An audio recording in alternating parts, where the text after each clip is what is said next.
O Senhor esteja convosco. Está no meio de nós. Proclamação do Evangelho de Jesus Cristo, segundo João. Glória a vós, Senhor. Naquele tempo, Jesus ergueu os olhos ao céu e rezou, dizendo: Pai Santo, eu não te rogo somente por eles, mas também por aqueles que vão crer em mim pela sua palavra, para que todos sejam um, como tu, Pai, estás em mim e eu em ti, e para que eles estejam em nós, a fim de que o mundo creia que tu me enviastes. Eu dei-lhes a glória que tu me destes, para que eles sejam um, como nós somos um.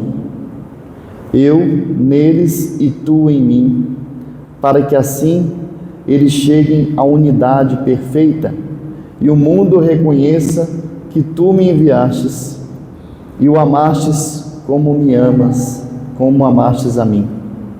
Pai, aqueles que me destes, quero que estejam comigo onde eu estiver, para que eles contemplem a minha glória, glória que tu me destes, porque me amastes antes da fundação do universo. Pai, Pai justo, o mundo não te conheceu, mas eu te conheci, e estes também conhecem que tu me enviastes. Eu lhes fiz conhecer o teu nome e o tornarei conhecido ainda mais, para que o amor com que me amastes esteja neles, e o mesmo esteja neles, e eu mesmo esteja neles. Palavra da salvação. Glória a vós, Senhor.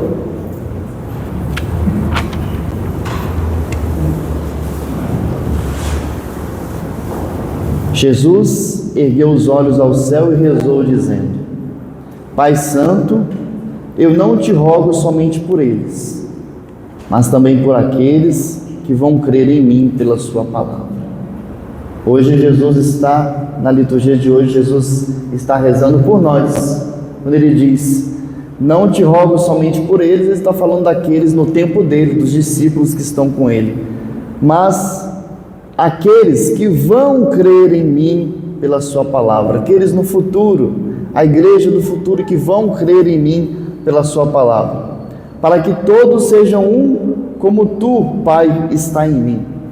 Jesus roga para que nós sejamos um com ele, como ele diz lá no Evangelho de São João, no capítulo 15, que ele é a videira e nós somos os ramos, e ninguém pode viver e existir fora dele, ninguém pode ter a vida eterna fora dele. Ele pede ao Pai que nós sejamos um com ele, e sendo um com ele, crendo na palavra que ele anunciou, nós tenhamos uma vida enxertada na vida dele, ter uma vida enxertada na vida de Jesus por meio da palavra e por meio da obediência. Se tem uma coisa que arranca, que corta a nossa vida da vida de Deus, é a desobediência. São João Clímaco, eremita, grande santo do princípio da igreja, nos ensina que a obediência é o sepulcro da nossa própria vontade e a ressurreição da humildade. Pela desobediência, o homem foi expulso do paraíso, e pela humildade e obediência de Jesus, nós retornamos à vida em Jesus Cristo. Por isso, toda desobediência à palavra de Deus, toda desobediência à doutrina, nos tira da união, nos tira do amor.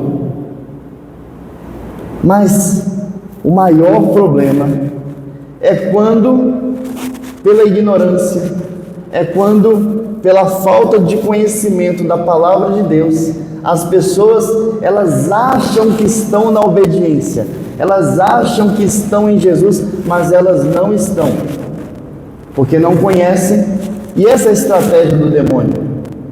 A estratégia do demônio é fazer como aquele sapo O sapo ele não consegue perceber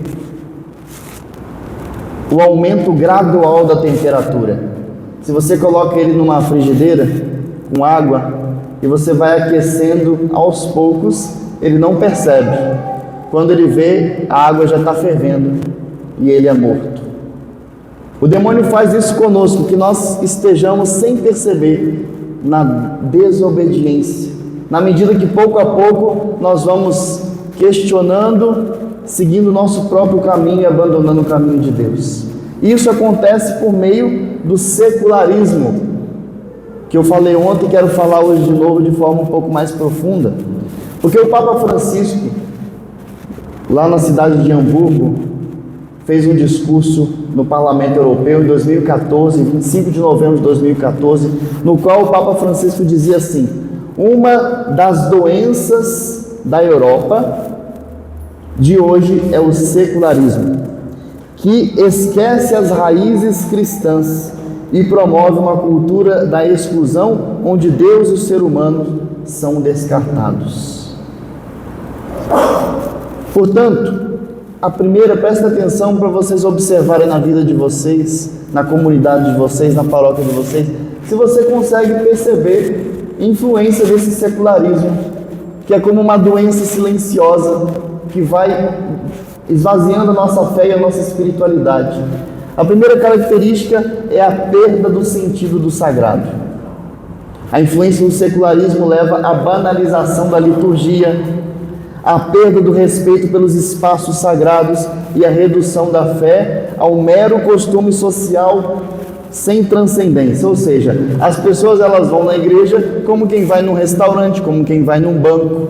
Ela não tem reverência pelas coisas sagradas no espaço sagrado. Ela masca chiclete na missa. Ela vai com uma roupa qualquer sem estar preocupado com o ambiente sagrado. A liturgia de qualquer maneira. As coisas litúrgicas são jogadas de qualquer maneira. Suja, sem zelo. Isso é secularismo. Perda do sentido do sagrado. Eu trato as coisas de Deus como eu trato as coisas profanas.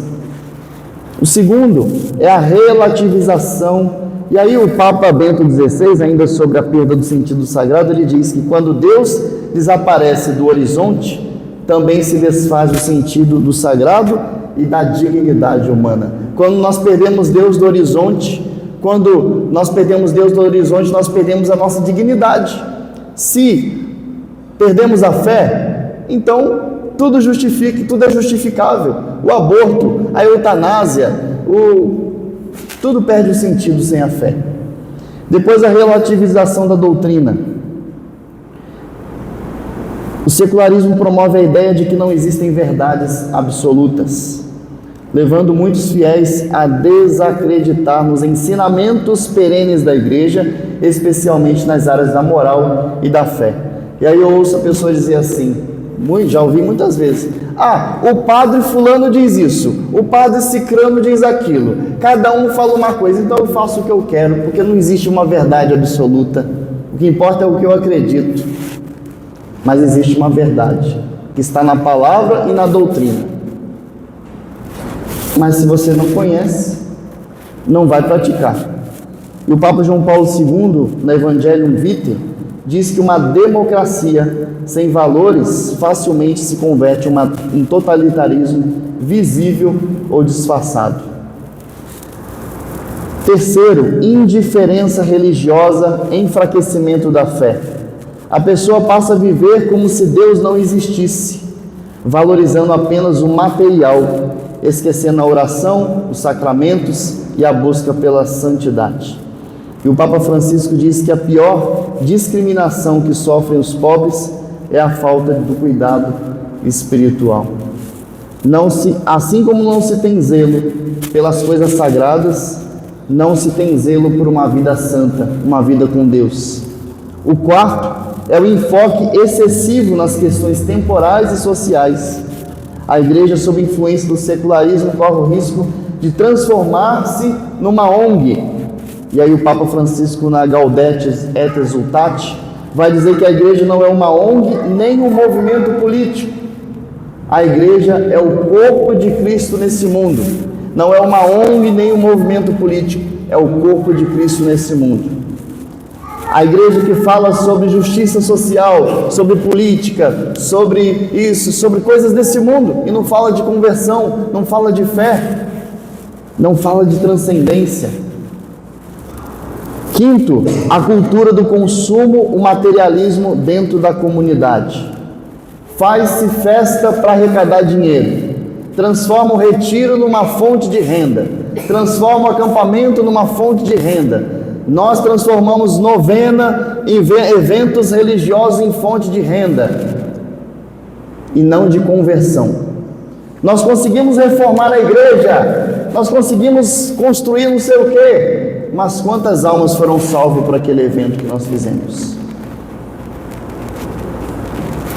Sexto, mundanização do clero, nós padres, e dos fiéis, sacerdotes e religiosos e leigos podem adotar estilos de vida, linguagem, postura que refletem mais a cultura secular do mundo do que os valores do Evangelho.